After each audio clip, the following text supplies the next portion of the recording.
Manalangin po tayo. Dakilang Ama, pinupuri ka namin, manilikha, may-ari na aming mga buhay.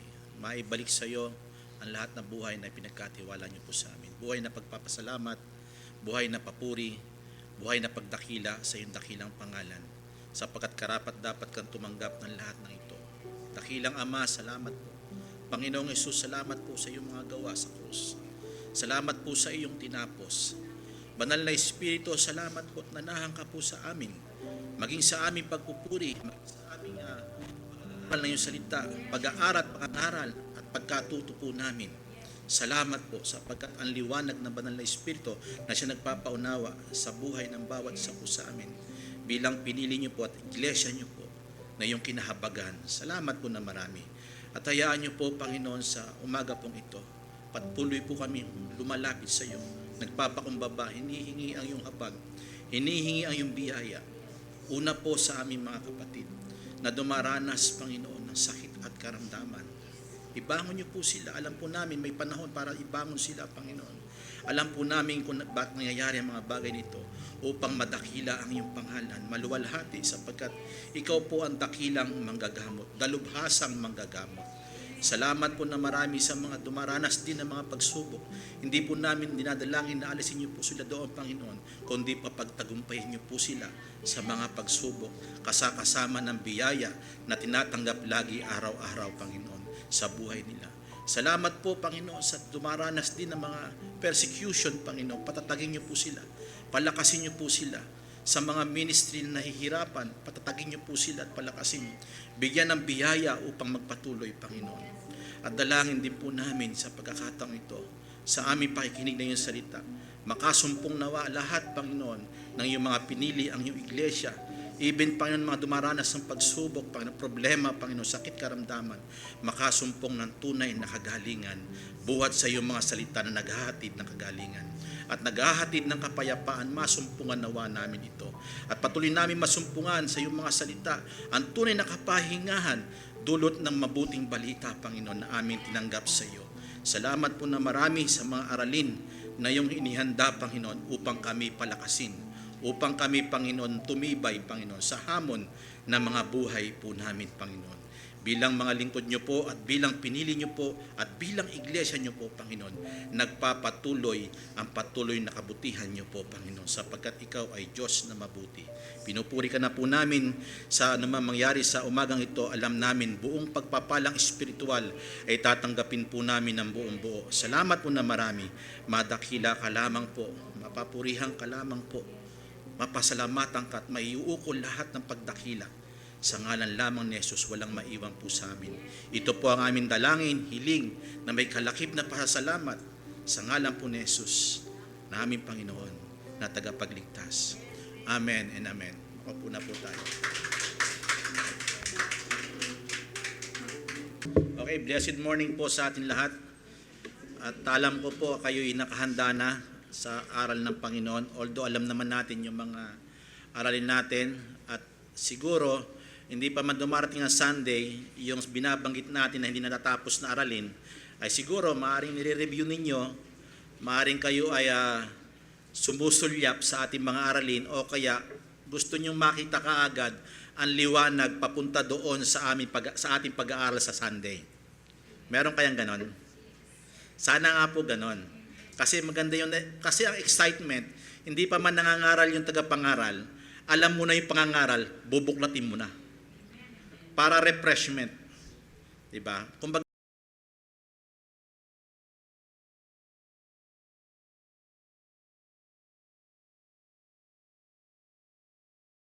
reflection sa ating conclusion at ito'y self-examination. Sabi niyo po, self-examination.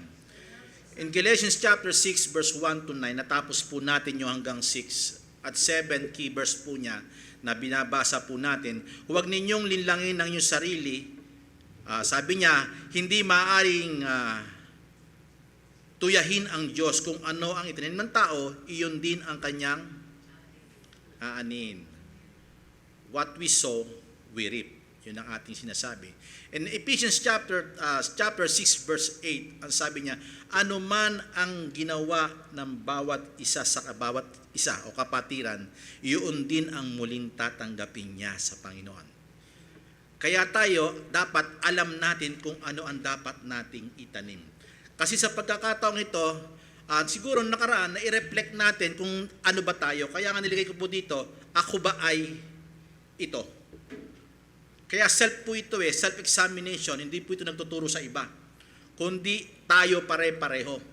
Hindi po ako nagtuturo para sa inyo. Ito'y tinuturo din ng Panginoon nauna sa akin para ako antimano ma-reflect ko ang aking sarili. Lahat po tayo, kasi lahat tayo harap sa Panginoon. Sa bawat araw at bawat paghasik natin, humaharap tayo sa Panginoon. At bawat pag-ani, kung ano man yun, mabuti man yun o pangit, humaharap tayo sa Panginoon. Deserve natin tumanggap kung ano man ang ating tinanim. Karapat dapat mong tanggapin kasi yun ang tinanim mo . Ano man ang ating itanim, karapat dapat na bumalik sa atin. Alangan naman, nagtanim ka ng ganito, iba lumabas na bunga. Aani po tayo doon. Kasi ang Diyos, sabi niya, hindi na pabibiro. Kaya nga sa verse 9, kayong mga amo, sabi niya, huwag niyo pagbabantaan ang iyong mga alipin.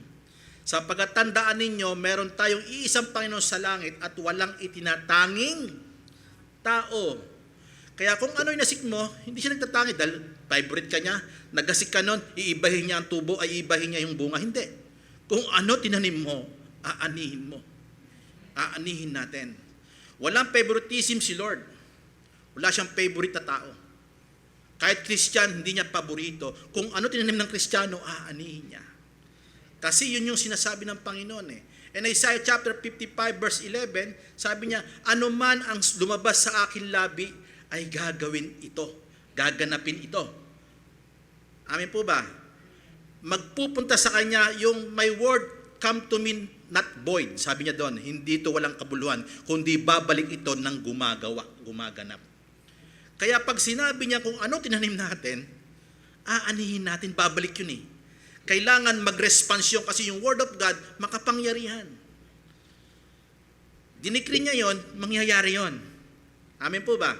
So tingnan po natin yung mga nauna, babasahin ko lamang po. Una, ako ba ay pag kami nagkamali at ito ba ay aking ipinanumbalik? Diba? Amen po ba? Yung pinapatubay tayo ng Espiritu, tapos alam natin na meron tao na naging pasuway o pasaway. Tayo ba in-encourage natin siya para panumbalikin yung kanyang problema, manumbalik sa Panginoon? Iwanan yung mga pagsuway niya o pagsaway niya sa Panginoon.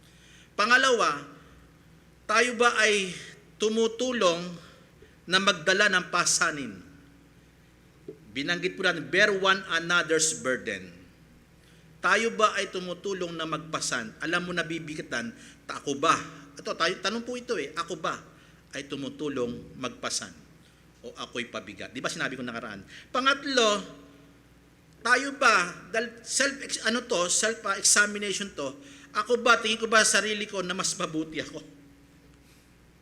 Nakatotoo naman na hindi naman, sabi doon sa verse 3. Di po ba? And verse 4, sinabi po doon na pinuprove ko ba sa aking sarili kung ang aking gawa, tinitignan ko ba, yung gawa ko, napapansin ko ba, na-examine ko ba yung aking ginagawa? O parang ginawa mo lang ng walang katuturan? O kumbaga sa out of your conscious, ginagawa mo. Di ba pag gumawa tayo, may conscious? Di ba? Na andun yung kamalayan natin, ba't natin ginagawa? Di ba?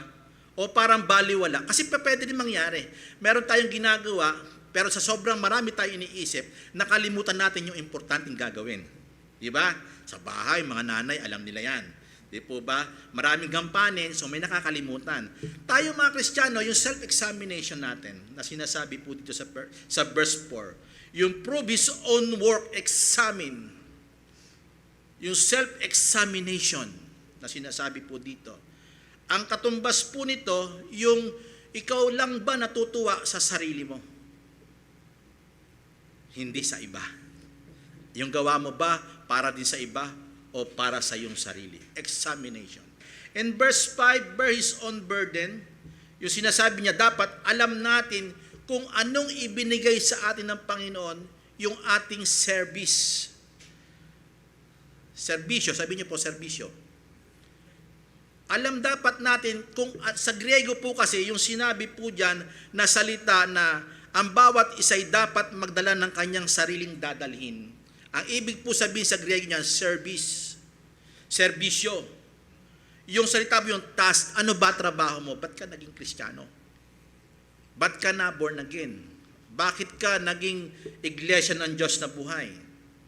Nakita mo ba sarili mo na nandun ka lagi sa serbisyo? Kumbaga sa isang salita, ikaw ay laging on duty. Ang pagiging Kristiyano ba natin on duty? O may day off lagi? Ang ibig sabihin ng Griego dito, ang service natin, 24/7. Pag kinalabit ka ng Panginoon, gawin mo. Kasi kinakalabit ka ng Panginoon para gawin yung mabuti. Hindi mo ginagawa, aani tayo. Amen? In verse 6, at ito kasi yung una, mga pangkalahatan yon general. Pero isinama niya po rito sa verse 6, yung mga nagtuturo. May natutunan tayo sa tagapagturo, kila pastor, sa amin, sila Deacon Mau, yung mga tumatayo, Brother Freddy, o iba ba, sila Brother Nonoy, yung mga tumatayo dito, natutunan natin, pero dapat meron tayong suporta sa kanila. Ano sabi po doon? Sa lahat ng bagay. Kasi bakit? Tumanggap tayo eh. Kaya sinabi ko nakaraan, hindi lamang ito yung money, your time, yung availability mo. Kung wala ka namang ginagawa, bakit wala ka doon? Sa pangangaral. Di po ba? Ang sabi na Romans, hindi tayo nabubuhay sa ating sarili lang. Kaya ka naging Kristiyano, nabubuhay tayo para sa Panginoon, para sa iba. Hello? Galing sa Panginoon, ne-extend sa iba. Hello? Ibinibigay sa iba. Now, tingnan po natin yung verse 6. To share with others, sinasabi po dyan, yung to be partakers. Kabahagi tayo saan? Sa aral. Bakit nakakain ka sa aral eh? Yung bang meron ka, hindi mo maibahagi. Ano man yan? Oras, di ba? Panahon mo, di ba? So, puntahan po natin yung verse 7. Kasi dito na po tayo sa verse 7. So yun, ako ba ito? Yung mga ito. Ano lang po, binalik ko lang po ng konti. Pero itong verse 7 to 10, makikita natin kasi bakit inalalaya ng verse 7 ang lahat ng ito para ipakita na ang Diyos ay walang tinatanging tao. Kaya may encouragement at may explanation. Pupuntahan natin yung explanation para ipakita. Pero verse 7, sowing and reaping, ito po yung isang salita, yung extending. Sabi niyo pa extending. Ikaw ba pag nagtanim, dito lang? Hello? Hindi ba pag nagtanim ka, sometimes, sinasaboy mo? Ini-extend mo. Now, makinig kayo mabuti, ang salitang paghahasik ay galing ito sa tinanggap mo. Kung ano tinanggap mo, yun yung iasik mo. Kung anong butong meron ka, yun yung ilalabas mo. Yun yung i-scattered mo. Yun yung ikakalat mo. Makinig kayo mabuti kasi i-explain ito bakit sa verse 7 ito. Dahil sa mga nauna, ito yung kondisyon natin makikita. Sinabi ko nakaraan, mahuhubadan tayo. Ibig sabihin, ilalantad tayo na scripture kung ano tayo. Mean to say, bakit yung sinabi nakaraan, huhubadan tayo ng Panginoon. Ibig sabihin dito, ihahayag ng Panginoon kung ano katayuan natin bilang isang Kristiyano. Si Abraham kasi, in example natin, mamaya babalikan ko po si Abraham. Ipinapakita dito, paano tayo tignan ng Scripture. Dapat tinitignan natin yung Scripture. Isinasalarawan natin sa ating buhay. Self-examination, reflection ito sa atin. Tingnan po natin, yung sa verse 7, huwag niyong linlangin ang iyong sarili. Ang Diyos ay hindi na pabibiro, hindi na naluloko, hindi na susuhulan din ng Panginoon. Nakagawa ka ng mali, naghasik ka ng mali. Sabi ng Panginoon, patawarin mo ko. Hindi, ani mo. Pinatawad ka na to the point na hindi ka paparusahan. Pero yung tinanim mo, consequence. Hello? Ang sinasabing yung hindi ka paparusahan, sa kaparusahang walang hanggan. Pero aanihin mo yung tinanim mo. Sometimes, naghahasik pa tayo na mas pangit. Wag nawang mangyari. At ang sabi po dito, kung ano itinanim ng tao, yun din ang kanyang aanihin. Two things. Dalawang bagay lang naman eh. Nagtanim na mabuti at nagtanim ng masama. Po pwede ang Kristiyano, hindi lang po pwede, prone ang Kristiyano sometimes o many times nagkakamali. Can I hear amen? Now, bakit kaya ang tao nagkakamali? Bakit kaya ang tao ay madalas magkamali? Bakit kaya ang tao puro mali? Explanation in verse 8. Tignan po natin, kasi yung tinanggap natin sometimes nababaliwala. Ito yung explanation ni Paul, bakit niya sinabi yung mga nauna, at yung key verse ipinakita niya para ipakita kung anong bagay ang dapat gawin ng Kristiyano. Verse 8. Sapagkat, ano daw po? Okay, basahin po natin siguro, sabay-sabay po tayo. Kasi ito explanation. Dito tayo ipapakita kung ano yung itinatanim natin. Basahin natin, go.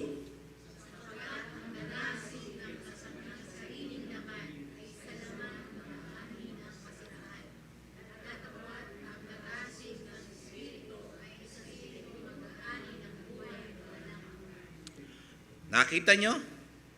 Alam nyo kung bakit ang tao puro mali, puro palpak. Kristiyano na, palpak pa. Kasi bakit? Yung nauna, saan siya nagtanim? Ano kaya ang ibig sabihin sa Griego na itinanim niya sa sarili niya? Ang itinanim niya sa sarili niya, pakasarili po siya. Hindi siya sa naunang, alam niyang may nagkakamali, hindi siya nag-correct. Verse 1. Binaliwala niya kasi makasarili siya. Pangalawa, connected talaga to. Sa verse 2, hindi siya nagpasa ng pasanin ng iba. Ibig sabihin, makasarilin siya. Gusto niya siya yung pasanin. In verse 3, sinasabi niya sa sarili niya, okay ako. Pero hindi talaga. In verse 4, hindi niya pinapakita sarili niya yung gawa niya. Hindi niya nire-reflect ang sarili niya. Kaya siya, bakit? Gusto niya, kanya-kanya lang, sa kanya lang makasarili siya. Hindi siya tumutulong. At sumunod, hindi talaga siya nagseserbisyo. Hindi talaga siya naglilingkod. Ang pinaglilingkuran niya, sarili niya kasi hinahasik niya sa sarili niya. At sumunod, pang-anim, hindi po talaga siya partaker ng Word of God. Bakit? Binabaliwala niya yung nagtuturo. Hindi siya talaga partaker. Naandyan lang, halimbawa, naandyan lang, nakapakinig lang, pero binabaliwala niya, wala siyang itinutulong sa natanggapan niya, nakuhaan niya ng aral. Amen. Now, bakit kaya? Kasi sometimes, kaya bakit ko sinasabi, minsan madalas at napakarami, yung corrupt manners, yung kaisipan na mali, ang lagi natin tinatanggap. Kristiyano na, pero nagahari pa rin yung yung flesh. Hello? Galatians, tinuro po ito ni Paul para ipakita yung mga bunga ng Espiritu at yung mga masasamang bagay. Chapter 5 po yan, di po ba? Ngayon, nagkukonklud si Apostle Paul para ipakita ano ba talaga ang hinaasik ng tao. Dalawang cluster po yan, sinasabi niya po yan. Nagtanim na mabuti sa katawan, sa laman. Aani ng kasiraan. Ano yan? Ibubunyag. Aani. Pag sinabi nga ani, tatanggap. Kasi makasarili ka, sino pa magbibigay sa'yo Nasa iyo na lahat eh. Ang salita diyan, sinuwapang mo na eh. 'Di ba? Wala ka nang kinilalang tao eh. Even yung lingkod ng Diyos, binabaliwala natin eh. Hello? Part tayo dun eh. Nasasaktan tayo pag nasasaktan sila eh. Di po ba? Amen po ba? Pero pag hindi tayo nasasaktan, makasarili tayo. Gusto lang natin, tayo ang ibigin, tayo lang ang pag-ukulan ng pansin. Nagtanim sa sarili. May nilagay po ako dito, corruption comes from the fallen nature. Bakit tayo nakakagawa ng masama? Yung corruption na fallen nature na sa atin, yun ang gumikilos, gumagana. That's why tayo mga ina-allow natin to decide yung fallen nature sa buhay natin kahit tayo'y Kristiyano na. Amen.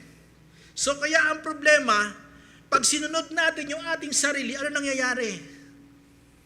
Haani tayo ng pagkawasak po, sabi diyan. Sa ibang salin, pagkasira. Aani tayo ng pagkasira. Kaya nakakalam tayo sa ating sarili, bakit ba ganito nangyayari sa akin? Examination.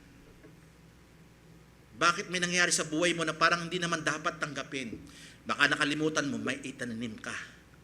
May naitanim tayo, kaya ganyan ang sitwasyon natin. Amen po ba? Kasi bakit? Itinanim natin yung ating sarili. Ibig sabihin, gusto natin sa sarili natin maghari yung fallen nature na sinusunod natin. Adamic nature po yun, ang tawag po doon. Amen. Naghahari sa atin. Now, ang sabi po sa Jeremiah chapter 17 verse 9, hindi ko po nilagay diyan kapatid, ang puso ng tao ay sobrang daya. Wala nang lunas, wala nang remedy. Depraved. Bakit mo susundin yung depraved human mo? Kaya pag umani ka, kasiraan. Kasi bakit? Sinunod mo yung isip mo. Sinunod mo yung sarili mong plano. Amen po ba? Kaya dahil sinunod mo yan, aanihin mo yan. Hello? Kaya nga, pag sinunod natin yung ating pagkatao, palpak ang ating trabaho. Amen po ba? Ito po yung isang salita. Ako, nagturo po ako nakaraan. Alam niyo po ba, ang buhay natin, pag sinusunod natin yung etong buhay natin, hindi tayo aayos. Hindi tayo magiging perpekto. Aani din tayo ng pangit. Now, puntahan po natin yung pangalawang praise. Datapwat ang magasik ng saan daw? Espiritu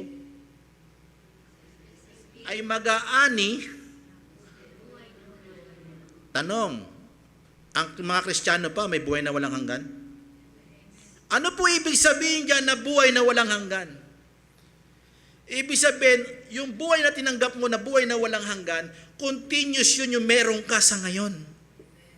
Hindi ka pa nakakarating sa buhay na walang hanggan, tinatamasa mo na yung buhay.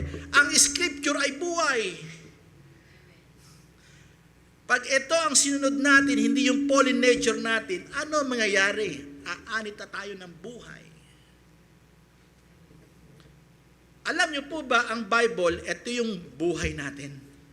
At hindi niyo po alam kung bakit ang Kristiyano naging Kristiyano at naborn again. Kasi kabilang siya sa salita ng Panginoon. Tayo'y naririto. Kasi pinili tayo, di ba? Iglesia tayo ng buhay, Diyos na buhay, di ba? Ikaw na yung gumagawa nito. Life everlasting, nilagay ko po dito, life everlasting comes from the nature of God. Galing po yan sa divine ng holiness of God. Now, kung pumunta ka sa Holy Spirit, nagtanim ka sa Holy Spirit, mean to say, yung Word of God galing sa Diyos is a Spirit. Yung naborn naging tayo sa loob natin, huwag natin pipighatiin. Yung salita ng Panginoon, itatanim natin saan? Sa Espiritu. Kanino? sa kapwa-tao. I-spread natin. Pag itinim natin yan, aani tayo ng buhay. Ano sabi ni Jesus Christ? Si Jesus Christ nagturo. Ang sabi ni Jesus Christ, makinig kayo mabuti, ang mag-alay ng kanyang buhay ay siyang magkakamit nito. Ngunit ang sinop ng kanyang buhay, siyang mawawalan nito. Ano ibig sabihin doon? Hindi mo pinaglingkod yung buhay mo sa kapwa mo dahil sa Panginoon, mawawalan ka ng buhay. Pero pag ipinaglingkod mo sa Panginoon ang buhay mo, magkakaroon ka nito. Tignan po ninyo ang buhay ni Abraham. Ano po nangyari sa buhay ni Abraham? Inialay niya ang buhay niya una sa mga alipin, kaibigan. Nung narinaan siya, ibinigay niya ang sarili niya sa kanila. Now, even doon sa battle, talagang battle talaga, labanan po ito. Ano po nangyari? Inalay niya ang buhay niya alang-alang sa mga alipin din ni Lot. Alang-alang din kay Lot, syempre, pamangkin niya yan eh. Although alam niya, nagtatalo-talo yung mga bataan nila. Pero dahil naroroon ang kanyang faith, ano po nangyari? Ibinigay niya ang buhay niya. Pero bumalik sa kanya, nabuhay pa siya nakabalik eh. Nakapag-communion pa siya kay Melchizedek. Amin po ba? Ang tunay na mananampalataya, ipinapakitang ibinibigay, ino-offer ang buhay sa kapatiran. Para saan? Para makapag-ani tayo ng buhay. Pag ibinigay mo yung buhay mo sa kapatid mo, one day, makinig kayo mabuti, yung buhay na ibinigay mo sa kanya, siya din ay magbibigay buhay sa iba. Ano yon? Magbibigay ng pag-asa sa mga walang pag-asa. Amen po ba? Kaya, sige po, palakpakan niyo si Lord. Maraming mga tao, parang wala na pag-asa sa buhay. Pero dahil ibinigay mo yung buhay mo sa kanila, kahit konting oras lang, ang nangyayari, sila ay nagkakaroon ng pag-asa. At maikukwento nila ito sa iba. At magbibigay sila ng pag-asa rin sa iba. Kasi tumanggap sila eh. Kung ano tinanggap natin, ihahasik natin. Ngayon, pag yung Word of God tinanggap natin, isinalamin natin, sarili natin, ginawa natin ito, na-examine natin na dapat gawin ito, ano mangyayari? Ito'y buhay na nagbibigay sa kapwa. Kasi marami tayo, may mga sakit, may mga problema, hindi mo ibinigay buhay mo, laging babagsak yan. Amin po ba? To the point, hindi na kayo makikita niyan. Diba? Kasi dapat tayo na yung naroroon eh. Dapat tayo na yung gumawa. Amin po ba? Naghasik na tayo ng maganda. Di po ba? Isa pong salita dyan, yung reap life everlasting spontaneously, ibig sabihin, kusang lalabas ang biyaya, yung blessing. Pag gumawa ka ng masama, kusa rin tutubo yun eh. Diba? Spontaneous din yun. Kusang lalabas yun, kung ano inasik mo, siguradong tutubo at magbubunga. Ang mahirap pa po nito, mga kapatid ko, yung hinasik natin na mabuti, ay yung masama, magbubunga siya, dadami yung seed. Yung inuhulog niyang seed, papalibutan tayo. Hello? Parang hindi ka na makawala. Kaya ano maganda? Kaysa magtanim ka sa sarili mo, yung pagka-selfish natin, tanggalin natin. Magtanim tayo sa Espiritu. Ano yun? Yung Word of God, i-apply natin. Ito, babanggitin ko po sa inyo. Nung nakaraang araw, nagturo po ako. Pag ang tao, kaya may problema, yung fallen nature niya ang sinusunod. Alam niyo po ba ito? Ito po yung manual ng buhay ng tao. Hello? Nakakita po kayo ng appliances. Diba? May mga appliances, alam niyo naman po yan. Appliances, nabili mo 110. Isinaksak mo sa 220. Ano mangyayari? Eh, kayo nagsabi, may nagsabi rin sa akin noon, nagtuturo ako eh. Sabog po, pastor, sabi sa akin, ang tao sabog. Kasi bakit? Hindi niya tinignan yung manual. Hello? Ano manual? Salita ng Panginoon. Ang Diyos, nilikha ang tao, naglagay ng manual. Hello? Ang manual, scripture. Di ba sabi sa 2 Timothy 3:16, di ba? The word of God is inspiration of God, di ba?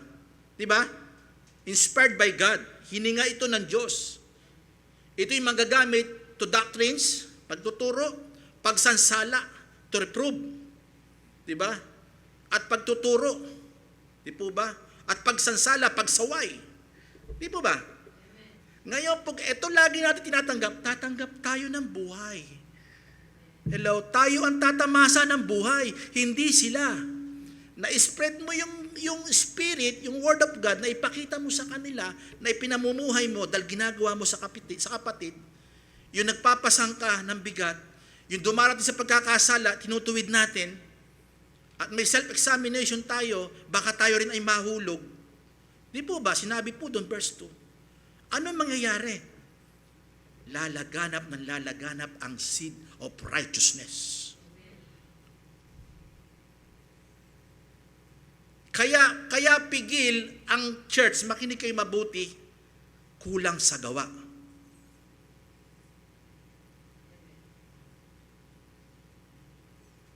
Puro tayo aral, puro tayo doktrina, kulang sa gawa.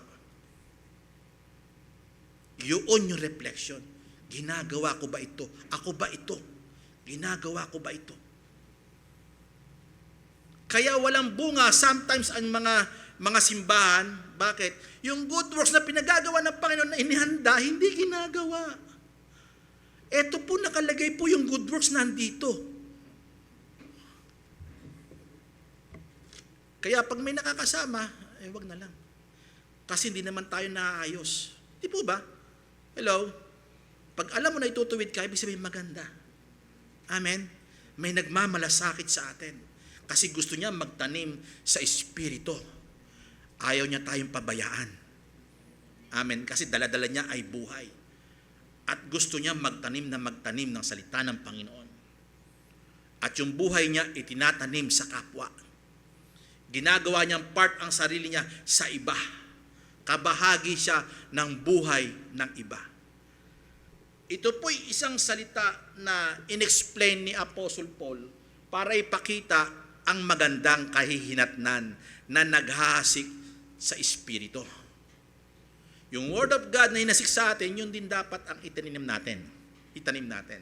Para lalo tayong umani ng buhay na walang hanggan. At ito po ang katunayan ng buhay na walang hanggan na tinanggap natin si Jesus Christ.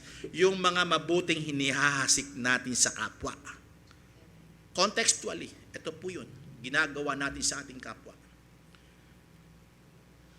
Kasi binanggit po dyan, ang biyayang ito na tinatanggap natin na salita ng Panginoon, hindi po pwedeng ito'y mapigilan. Kung talagang Kristiyano ka, mangyayari. Pero pag hindi ka Kristiyano, kahit anong pilit mo, parang ito'y batas sa'yo, hihiwalay ka. Hihiwalay ka sa aral. Kasi hindi pa nabubuksan talaga ang tunay na espiritu. Kaya walang itatanim ang taong espiritu. Pero pag born again, itatanim mo yung espiritong meron ka sa iba. Through the good works na inihanda ng Panginoon. Si Abraham, bakit ito ginawa? Itong Galatians. Napakaraming beses binanggit dito si Abraham sa Galatians. Bakit ako pumunta sa conclusion dito? Kasi nakaugnay po ito kay Abraham. Tingnan po natin, hindi ko po nilagay dyan kapatid na. No, wala, no? So, babasa po ako. Balikan ko po yung Galatians. Sa Galatians chapter 3, ito po ang sabi, siguro maiksi lang naman po ito para ipakita kung bakit connected ito kay Abraham natin pag-aaral bilang amo siya. At siguro, na-realize ko rin kanina, yung binasa natin sa chapter 6 na Ephesians, ipinapakita dito yung mga anak, di ba? Anak, sometimes yung mga anak, boss, di ba? Yung tatay yung nagtatrabaho. May mga ganong sitwasyon, di po ba? Sino nakakakita nun? Yung anak yung boss, yung tatay yung trabahador, parang katiwala. Dapat huwag tayong malupit sa magulang. Baka sinesermo natin yung magulang natin. Nakakalimutan natin dapat igalang irespeto. Amen. Pangalawa, kung ikaw tatay na, tapos ikaw yung boss, yung anak mo naman yung nasasakupan mo, kailangan kahit anak mo yan, ipakita mo yung tunay na pagmamahal. At paglinga, pag nagkakamali yan, ituwid mo sa aral. Pangatlo, mga alipin, di ba, sumunod, mga alipin yung mga kawal. Ano po yung sinasabing mga alipin? Sometimes, di ba, yung mga alipin may binang ka big boss. At siya, may nasasakupan din. At yung nasasakupan na isa, may nasasakupan din. Di ba? Dapat wag tayo magbabanta, di po ba? Di po ba? Gayon din nga ang gagawin, pinapaliwanag nga po natin, ganon din ang gawin nyo sa yung, kung anong ginagawa ng mga alipin, gayon din ang gawin ninyong mga amo. Di po ba? At sinasabi po dyan, kayong mga amo, patuloy ninyo silang ibibigay ang buhay nyo. Sometimes ito, may nangyayari. Overbali ka na. Di ba? Di ba? Hello? Wala ka na sahod, overbali ka na. Alam niyo po ba dapat magbigay ka ng buhay? Kasi ikaw pinagpapalay, magpala ka. Hello? Wag kang magkwenta. Kasi pag kinuwentahan ka ng Panginoon, hindi ka makakabayad. Hello? Kaya yun yung pinapakita ng Panginoon. Dapat itanim mo na itanim yung kabutihan. Amen po ba? Tingnan po natin bakit pinagpala si Abraham in Genesis chapter 25 verse 8. Sabi niya, Abraham died in a good old age, an old man, with a full of years. Di po ba binanggit na karaan? Di ba? Si Abraham namatay na mabuting katandaan. Siya'y matanda na. Puspos po siya ng mga taon. Ano sinasabing puspos? Kasi nga yung faith nag-work, yung faith na meron siya. Nag-work out yung faith na meron siya, na iyon ay pinamuhay niya, ibig kung saan siya pumuntang bayan. Kaya mas lalo siyang pinasagana ng Panginoon. Kumpletong-kumpleto si Abraham na nabubuhay. Sinong gustong ganon? Maging alipin ka ng lahat. Si Abraham, kahit boss yan, alipin na lahat yan. Kaya maganda example si Abraham. Kaya hindi tayo nakikita natin yung kamanghamanghang nangyari kay Abraham. Si Galatians chapter 3 verse 6, ito pong sabi niya, gaya nga ni Abraham na sumampalataya sa Diyos at ito'y ibinilang sa kanya na katwiran, sabi sa Genesis din po yan. Talastasin nga ninyo na ang mga pananampalataya, ang mga yaon ay ng mga anak ni Abraham. Kung tayo nagtiwala sa Panginoon, parang tayo binibilang na lahi ni Abraham. Yun ang ibig sabihin ito. Take note, tingnan nyo po ito sa verse 8. Sapagkat ipinakita na ng kasulatan na inaaring ganap ng Diyos ang mga hintil. Tayo na sa laman ay hindi tayo lahi ni Abraham. Di po ba? Pero tayo, bakit tayo naging lahi ni Abraham in spiritual? Sa faith ni Abraham sa Diyos at tayo, faith natin kay Jesus Christ. Amen. Makinig kayo mabuti. Ang sabi niya po dyan, sa pamamagitan ng panampalataya ay ipinangaral na nung una ang ebanghelyo kay Abraham. Alam niya yung mangyayari kay Jesus Christ. Yung magkitiwala rin kay Jesus, siya nagkitiwala sa Panginoon na may mamamatay, ipinaliwanag ito ng Diyos sa kanya. May ebanghelyo siyang tinanggap. Kaya si Abraham, yung faith niya nag-grow, nagtanim siya na nagtanim ng mabuti sa kapwa. Kaya siya umani ng sagana. Amen po ba? Ngayon, tayo, nagtanim na sa atin ng Panginoon ng seed, yung incorruptible seed, yung salita ng Panginoon, itanim din naman natin sa kapwa. Amen po ba? Ang sabi niya rito, at ipinangaral na nung una ang ebanghelyo kay Abraham na sinabi, sa iyo pagpapalain ang lahat ng mga bansa. Makinig kayo mabuti. Kung parehas tayo ng panampalataya gaya ni Abraham, yun nangyari kay Abraham po, pwede mangyari sa atin. Hanggang ngayon, hanggang sa pagtanda natin, tayo'y pinagpapala ng Panginoon. Kasi bakit? Inasik mo ang buhay mo sa kapwa. Si Abraham, inasik niya ang buhay niya sa kanyang alipin, sa pamilya, sa anak niya, sa kapamilya niya, sa kay Lot, at sa mga alipin ni Lot, at sa mga kaibigan, yung karatig na niya, yung community niya. Kaya siya ginagalang, nilerespeto. Amen po ba? At ganun na lang ang pagsunod ng kanyang mga alipin. Amen po ba? Can I hear amen? Ngayon, bakit sinabi ito? Bakit ko po dinagdag po ito? Verse 9, kaya ang mga nagsisampalataya ay pinagpala kay Abraham na may pananampalataya.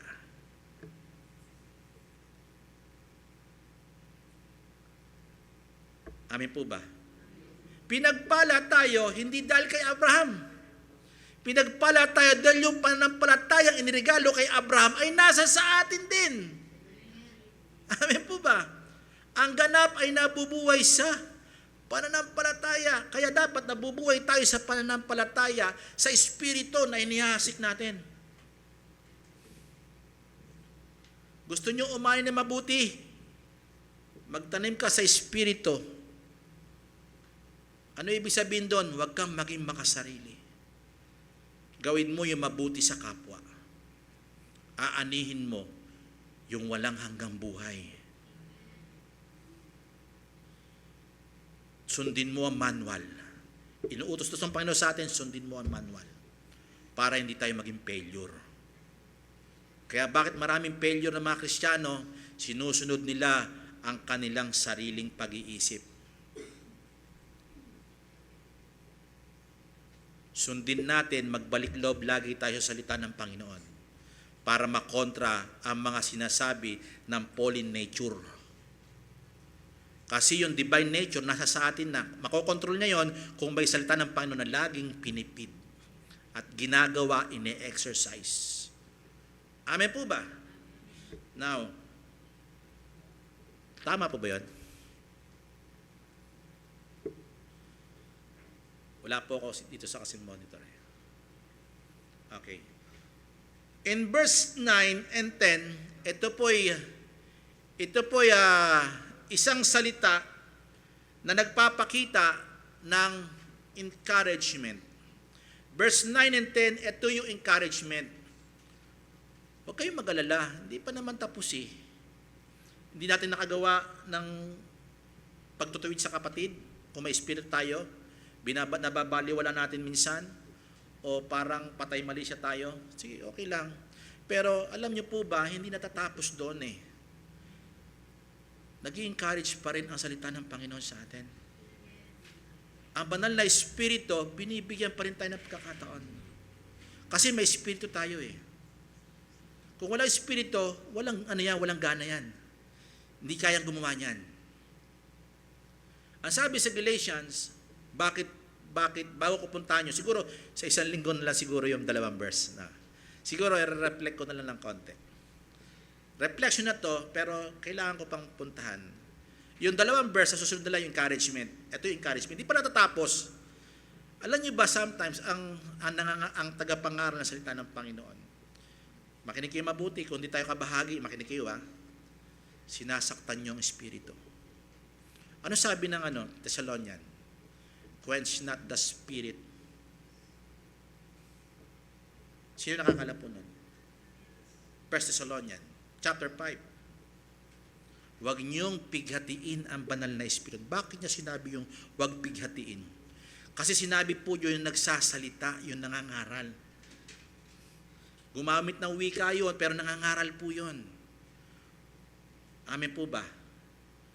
Wag natin pigitin yung espiritu, nasa sa atin eh.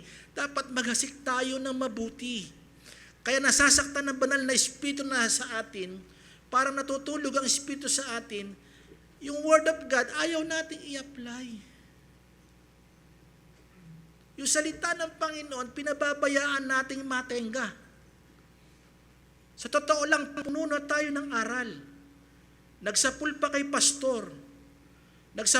Sumunod pa sa akin, at sumunod pa sa mga kapatid natin, at sumunod pa sa inyo pinapakinggan sometimes, yung minimeditate nyo.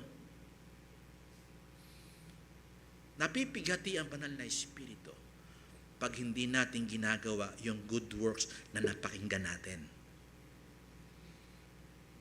Kaya siya nalulungkot, alam niyo po ba, ang espiritu ng Diyos ay makapangyarihan.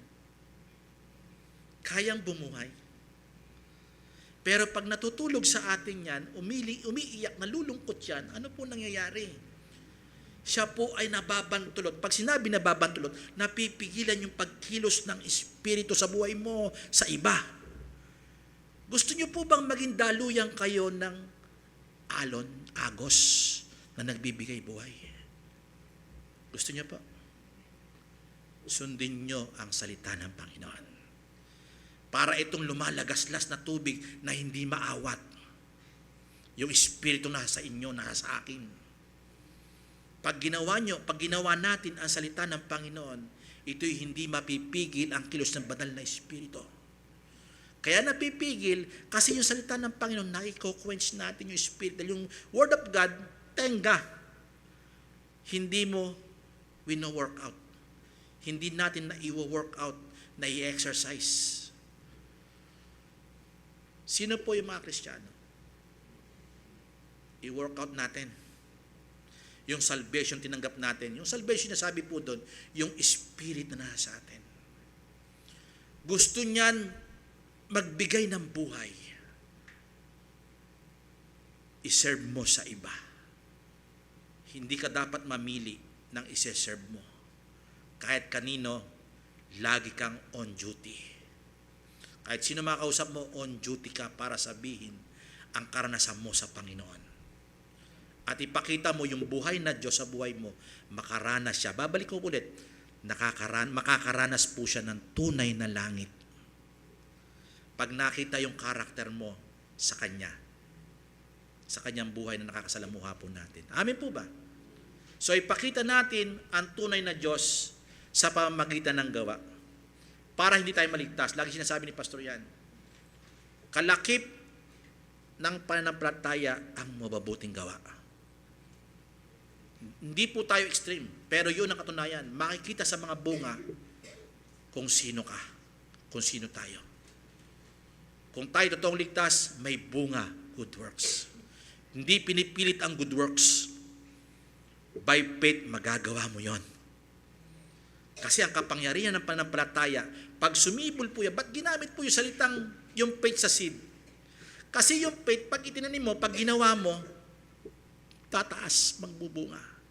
Ito po'y nakakalilim ang mga ibon. Ano yon? Maraming mamumugad sa'yo. Maraming nakakahimlay sa'yo. Maraming nakakapagpahinga sa atin. Maraming nagkakaroon ng kapayapaan sa atin. Bakit ginagawa mo po yung Word of God? Hinihasik mo ng hinihasik. Pag tumubo po yan, di mo na maaawat yan. Amen po ba? Huwag tayo magtanim sa ating sarili. Magtanim tayo sa tao. Dahil ginawa ng Diyos, ang mission niya, itinanim niya ang sarili niya, ang Panginoong Yesus. Siya yung pangunahing bunga. Tayo yung mga sumunod na mga bunga niya. Amen po ba? Sana meron din po tayong bunga na ibinigay ng bunga para sa iba. Para makitaan po tayo ng kagandahan at langit ng kapwa po natin. Amen po ba? Sa susunod na po yung verse 9 and 10. To God be all the glory po. Pagpalain po tayo ng Panginoon.